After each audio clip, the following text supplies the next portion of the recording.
Muy bien, nos hemos juntado en esta mañana a través de su palabra con el objetivo de, por algún momento, meditar en ella. Usamos este método, bueno, todos sabemos a qué nos llevó, ¿no? Estar aislado. Quizás todo este momento de aislamiento sea un tiempo para que cada uno de nosotros pueda reflexionar sobre su vida, su relación con Dios, y quizás en todo este tiempo que estemos aislados también nos sirva para meditar y leer un poco más su palabra. Vamos a comenzar en esta mañana este estudio. Voy a hacerlo lo más escueto posible. Me puse el reloj acá delante mío para no pasarme. Me dijeron que 20 minutos es mucho, pero vamos a hacerlo, tratar de resumirlo en estos 20 minutos. Oremos. Bendito Padre, te damos gracias en esta mañana que tú en tu infinita gracia nos has permitido congregarnos en tu nombre. A través de este método, Señor, quizás los hermanos que escuchen puedan pensar, Señor, en este momento estar a solas contigo. Que tú nos hables, que tú nos guíes, que tú perdones, Señor, mis pecados y aún mi incapacidad. Danos luz para interpretar y danos capacidad para entender. Por amor de Jesús te lo pedimos. Amén. Muy bien, el capítulo 13 que nos toca en esta mañana es quizás el capítulo que con más claridad habla del poder diabólico, que habla del poder mundial, que habla de las características de este poder mundial que ha de venir a este mundo. Esto tiene relación también con un pasaje del apóstol Pablo en 2 Tesalonicenses, capítulo 2, los versículos 3, 4, 8 y 9. También léanlo. Esta ventaja que tiene el video, que uno lo puede parar, el buscar, leer y después darle de vuelta a play para continuar. Así que ustedes paren cuando sea necesario y luego quizás que cuando terminemos esto, ustedes en sus casas puedan leerlo y todas las preguntas y opiniones que tengan las puedan vertir al blog, no sé cómo se llama eso de la escuela dominical, y lo que pueda le voy a ir respondiendo, ¿no? A través de este método audiovisual que seguramente nos va a ayudar, ya que quedan registradas las cosas. Muy bien, vamos a leer. Hoy no tengo lector oficial, así que el lector oficial voy a ser yo. Dice en el capítulo 13, el verso 1 en adelante: yo me paré sobre la arena de la mar y vi una bestia subir del mar, que tenía 7 cabezas y 10 cuernos, y sobre sus cuernos 10 diademas, y sobre las cabezas de ella el nombre de blasfemia. Y la bestia que vi era semejante a un leopardo, que tenía sus pies como de oso, su boca como de león, y el dragón le dio su poder y su trono y grande potestad. Y vi una de sus cabezas como herida de muerte, y la llaga de su muerte fue curada, y se maravilló toda la tierra en pos de ella. Y adoraron al dragón que había dado potestad a la bestia, y adoraron a la bestia diciendo: ¿quién es semejante a la bestia y quién podrá lidiar contra ella? Y le fue dado boca que hablaba grandes cosas y blasfemias, y le fue dado potencia de obrar 42 meses. Y abrió su boca en blasfemias contra Dios, para blasfemar su nombre y su tabernáculo y a los que moran en el cielo. Y le fue dado hacer guerra contra los santos y vencerlos. También le fue dada potestad sobre toda tribu, pueblo, lengua y gente. Y todos los que moran en la tierra le adoraron, cuyos nombres no están escritos en el libro de la vida, del Cordero, el cual fue muerto desde el principio del mundo. Si alguno tiene oído, oiga. El que lleva en cautividad, va en cautividad. El que a cuchillo matare, es necesario que a cuchillo sea muerto. Aquí está la paciencia y la fe de los santos. Estos primeros 10 versículos nos hablan específicamente del anticristo, ¿no?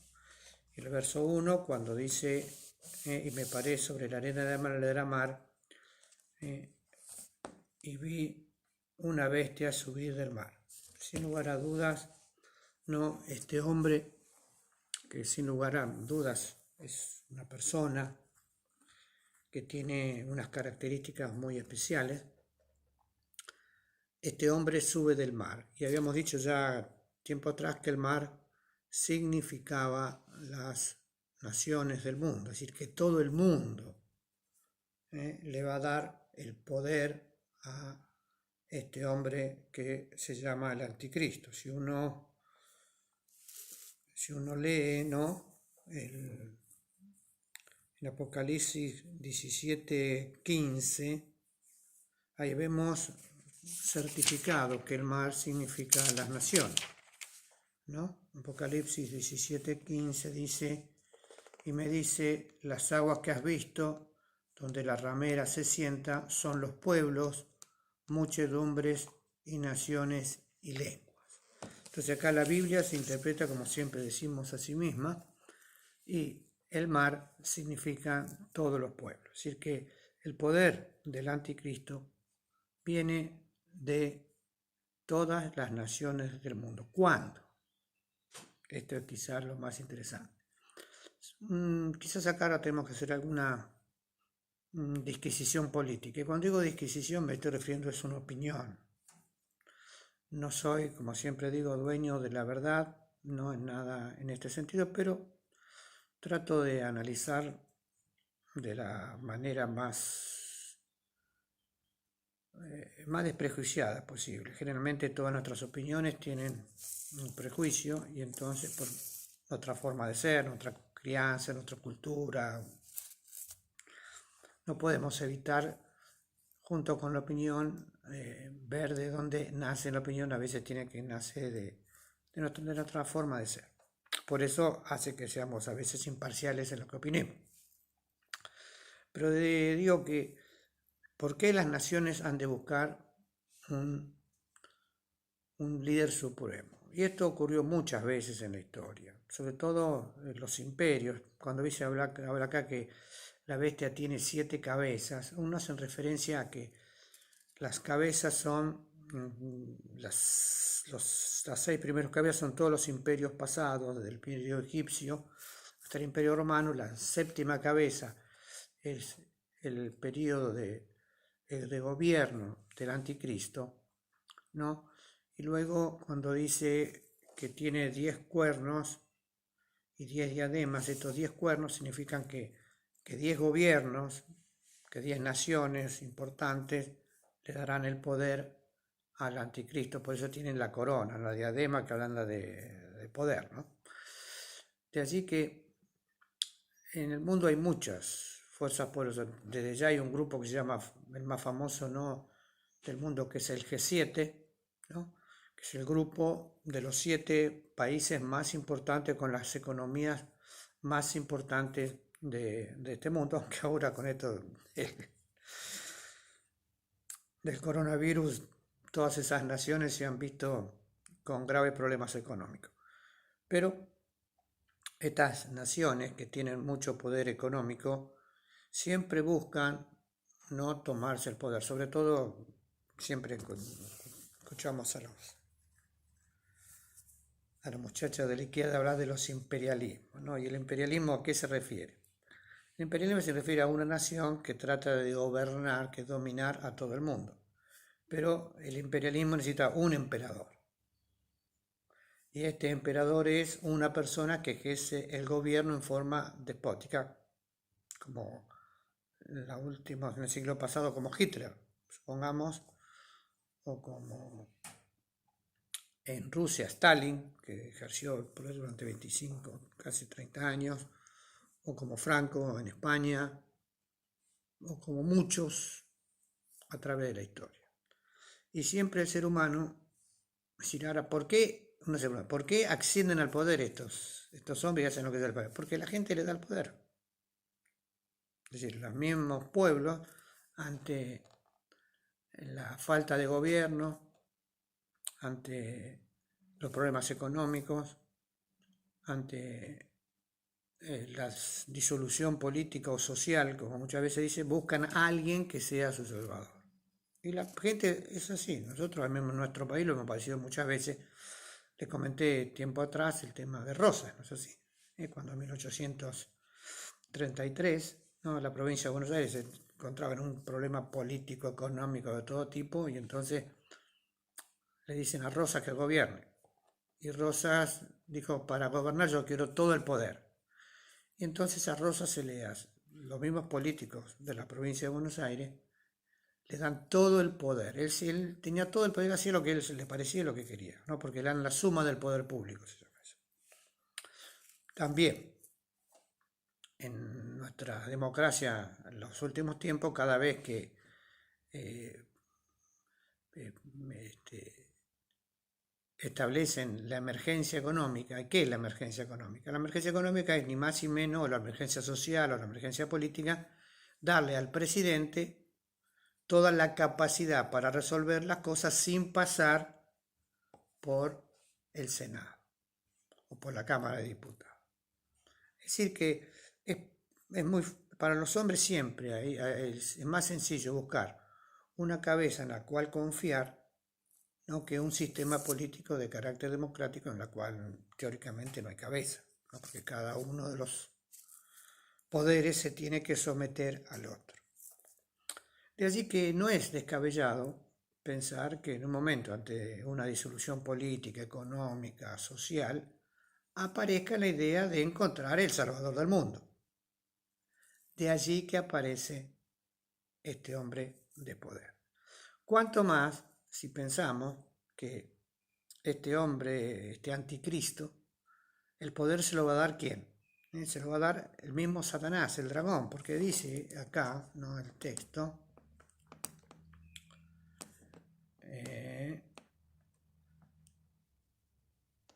y el verso 4 dice, y adoraron al dragón que había dado la potestad a la bestia, y adoraron a la bestia. ¿Quién es semejante a la bestia y quién podrá contra ella? Entonces aquí vemos que esta bestia tiene todo el poder, que también se lo da el mismo Satanás. ¿Por qué?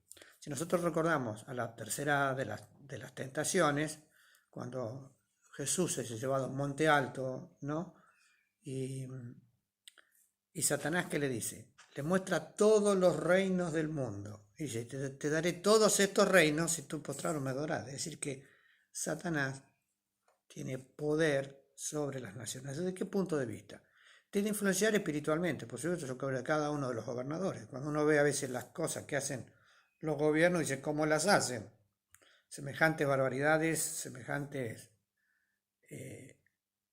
acciones terribles, que en Rusia durante la época de Stalin todos los campesinos se morían de hambre porque le quitaban todas las cosechas, lo que hizo Hitler con los judíos, o lo que hizo Hitler con los alemanes, o como las otras naciones, ¿no?, que fue dominando, y así podemos ver a través de la historia que siempre hubo mentes o hombres poderosos que hicieron lo que a ellos les parecía.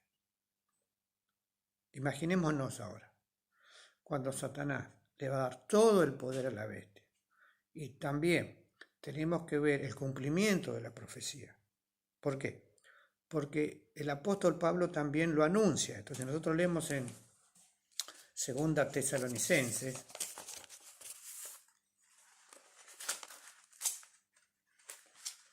ya me quedan 10 minutos, no sé cómo hacer para llegar a esto, ¿no? Así que, bueno, perdónenme, hasta dónde llegamos igual, si no, después seguimos. En segunda Tesalonicenses dice, muy interesante lo que dice, los versículos 3 en adelante, dice: no os engañe nadie en ninguna manera, porque no vendrá sin que venga antes la apostasía. ¿Qué es la apostasía? En negar a Dios a través de la religión oficial. Y nosotros lo vemos esto constantemente. Ahora tenemos un canal, creo que es CN23, que las 24 horas nos pasa a la Iglesia Universal. Y si eso no es apostasía, no sé qué, por un lado. Pero pues también tenemos todas las otras prácticas religiosas, que eso, la semana pasada vimos cuando el benemérito Pastor Jiménez vendía un frasquito de alcohol en gel bendecido, ¿no? Entregado a Dios por 1.000 pesos. La verdad que esas cosas que uno a veces ve dan risa, pero tristemente mucha gente le cree y mucha gente va y compra. Y cuando uno ve en la Iglesia Universal el manto de Dios, el pasillo de la santidad y el agua de Jerusalén, y así podemos poner infinidad de prácticas religiosas que van en contra de la sencilla verdad del Evangelio, ¿no? Como dice el profeta Isaías: venid, comprad sin dinero y sin precio, gratis. Pero la gente no quiere la cosa gratis. Siempre el ser humano quiere hacer algo para merecer lo que recibe. Y por eso ocurren aparecen todos estos apóstatas, profetas y apóstoles y todo lo que a ustedes se les ocurra que van en contra de la palabra. Esto ya está. No es nuevo, pero cada vez va a ser peor, ¿no? Sin que aparezca ante la apostasía y se manifieste el hombre de pecado, el hijo de perdición, oponiéndose y levantándose contra todo lo que se llama Dios o que se adora, tanto que se asiente en el templo de Dios, tanto que se asiente en el templo de Dios como Dios haciéndose parecer a Dios. Y el verso 8 dice: entonces se manifestará aquel inicuo, al cual el Señor matará con espíritu de su boca y destruirá con el resplandor de su venida. Aquel inicuo, y ahora va a dar las características, cuyo advenimiento es según operación de Satanás, con grande potestad y señales y milagros mentirosos. Y aquí tenemos las características. Entonces este anticristo sale de las naciones, como dice el verso 1, ¿no? Que tiene estas características, dice que tiene 7 cabezas, ¿no? Y 10 cuernos, ¿no? Y entonces ahora vamos a tratar de interpretar rápidamente, lo hicimos una introducción media larga, ¿no?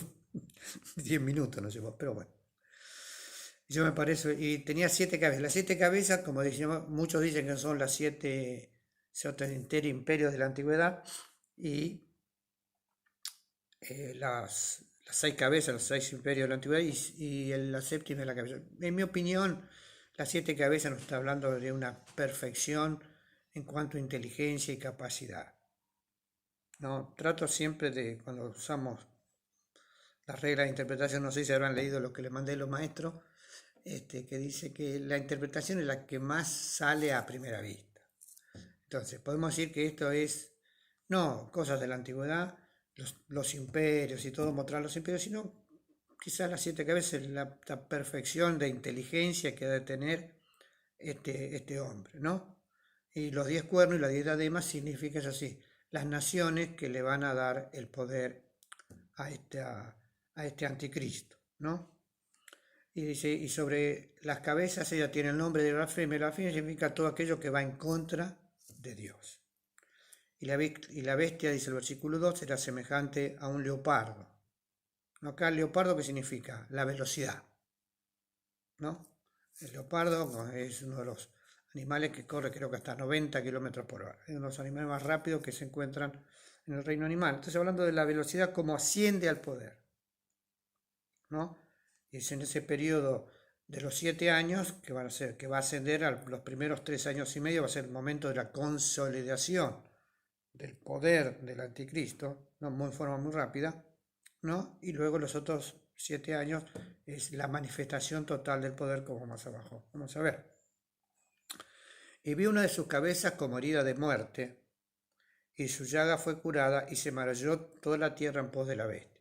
Esta herida de muerte, en mi opinión, es un traspié político que recibe, aparentemente cuando comienza a surgir hay un problema político que lo tira abajo y muchos dicen, bueno, está muerto políticamente, está destruido políticamente, y luego de eso surge, ¿no? Nosotros hemos visto algo acá en nuestro país, ¿no?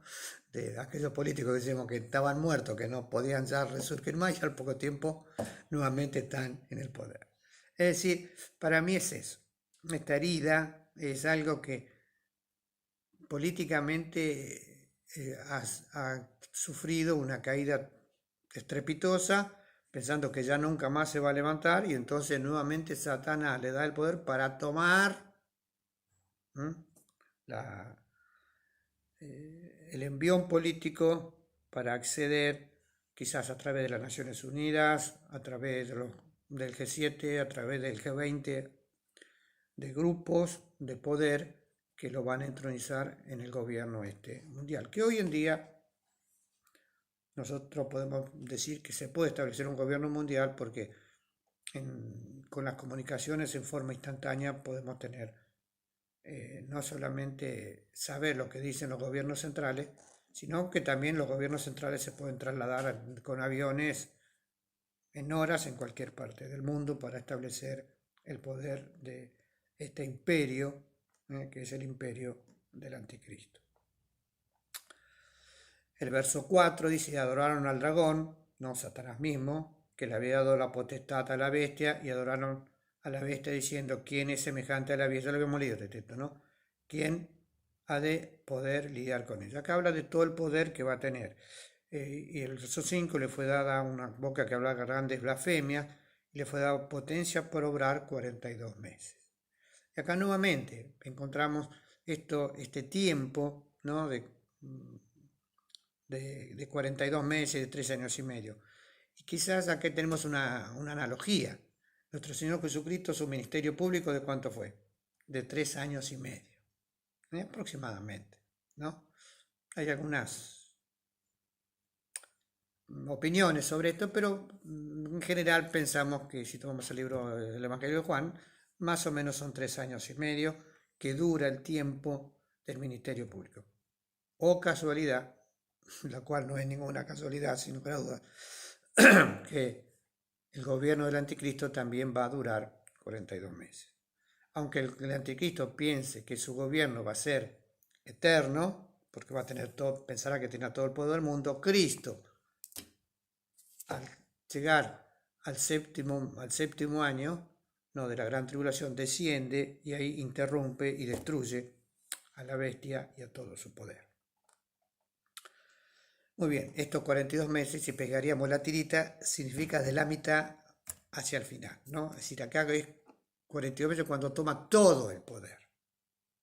El primer tiempo es cuando va tomando poder en forma parcial. Pero ya en los 42 meses, después del 3 años y medio, ya ahí se saca la careta, podemos decir, y ahí desata la persecución, todo ese tipo de cosas. Bueno, el verso 6 dice, y abrió su boca en blasfemias contra Dios para blasfemar su nombre y su tabernáculo y a los que moran en el cielo.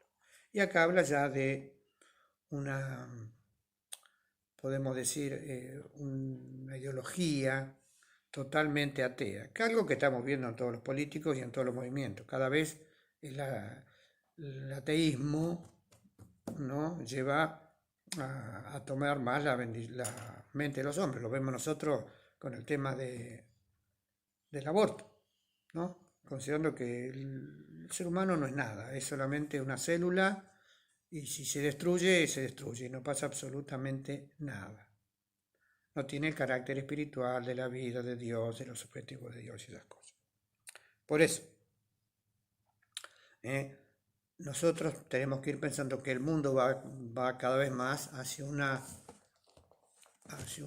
manifestación del ateísmo en todos lados. Lo vemos, no sé, con los problemas morales, ¿no? Hoy en toda la propaganda ya aparecen dos hombres, esa propaganda, ¿no? del dentífrico, ¿no? Que habla de la sonrisa, ¿no? Si te dicen es tu novia, vos sonreís y muestran a dos varones. Es terrible, pero bueno, imaginémonos si a nosotros nos causa cierta cierto choque, nuestros chicos no van a sentir ese choque, lo van a ver como la forma más normal de la hora y hasta muchos jóvenes hoy lo ven como una forma normal en cuanto a la relación. Y el verso 7 dice, y le fue dado hacer guerra contra los santos y vencerlos. También le fue dado potencia sobre toda tribu, pueblo y lengua. Y acá habla que toma todo el poder y también que habla de que durante la gran tribulación los cristianos van a ser perseguidos y van a ser vencidos, entre comillas, porque van a tener que dar su vida durante la gran tribulación. Entonces acá ya tenemos una profecía, que quizás en esa época salgan, no decir que Dios tiene poder y todo ese tipo, pero acá ya la Biblia establece que va a ocurrir eso, ¿no? Que los cristianos verdaderos van a tener que subir, van a tener que morir. Por eso habla de vencer. Y le fue dado todo el poder, ¿no es así? Y todos los que moran en la tierra adoraron, cuyos nombres no están escritos en el libro de la vida del Cordero, el cual fue muerto desde el principio del mundo. Y acá habla la palabra adorar. Yo a veces pensaba, los hombres somos capaces de ahora en el siglo XXI de adorar a la gente. Y tristemente tenemos que decir que sí. Porque cuando uno ve los que van a ver al Papa que tratan de tocarlo, ¿no? O a los mismos políticos, ¿no? Que vemos que a veces reparten cosas y entonces la gente quiere tocar al político y quiere ver de qué manera se acerca a él. Hay en el ser humano siempre esa actitud interna de rendirle adoración a aquellos a los cuales ellos consideran superiores. De allí esta idea de adorar. Nosotros en Argentina, con los populismos que hemos tenido, no me quiero meter en eso, pues es un tema largo, pero hemos tenido que muchos de nuestros políticos fueron considerados, ¿no? Como dioses. O muchos de nuestros políticos, cuando hablo acá de la imagen, ¿no? Que va a estar repartida en todos lados. ¿Cuántas imágenes de otros políticos en nuestra Argentina han sido puestos en todos lugares de que la gente le dé el lugar de adoración o de honra que ellos, entre comillas, se merecen? Y el verso 10, ¿no? El verso 9 es la exhortación de Cristo, ¿no? El que tienes para oír, oiga. Si presta atención a lo que te estamos diciendo. Presta atención porque esto se va a cumplir, porque esto va a ser así. ¿Entendés? Y entonces, por último, el verso 10 dice, el que lleva en cautividad va en cautividad, y el que a cuchillo matare es necesario que a cuchillo sea muerto. Y aquí está la paciencia y fe de los santos. Esto nos dice, sin lugar a dudas, que el que las hace las paga. Todo lo que el hombre sembrare, esto también será. Y entonces, durante la gran tribulación, va a aparecer este hombre de pecado, al cual todos le van a creer. Todos van a poner la fe en él. Todos van a confiar plenamente en él. Y un grupo reducido de personas van a tener que dar su vida para acceder a esta bendición tan preciosa que nosotros tenemos de poner la fe en Cristo. Ellos van a poner la fe en Cristo, pero van a tener que dar su vida. Entonces, como reflexión final, ¿qué hacemos nosotros? Tenemos a nuestro Señor, ¿no? Ahí dice en 1 Juan, capítulo 3, versículo 1. Y de versículos 1 a 3. Léanlo, ya se me acabó el tiempo. El que tiene esta esperanza en él se purifica. Hablándonos de la pronta venida de Cristo. Entonces nosotros, como hijos de Dios, tenemos que estar preparados para su venida. No como lo hacían en el siglo pasado, en el siglo XIX, ¿no? Que pensaban que Cristo venía, entonces se subían a la terraza, se ponían vestido blanco esperando la venida, sino preparándonos espiritualmente, en confianza, en fe, en paciencia. Vendrán tiempos difíciles, pero nosotros, nuestra fe tiene que estar sostenida en Cristo Jesús, que es nuestro Salvador. Que el Señor nos bendiga.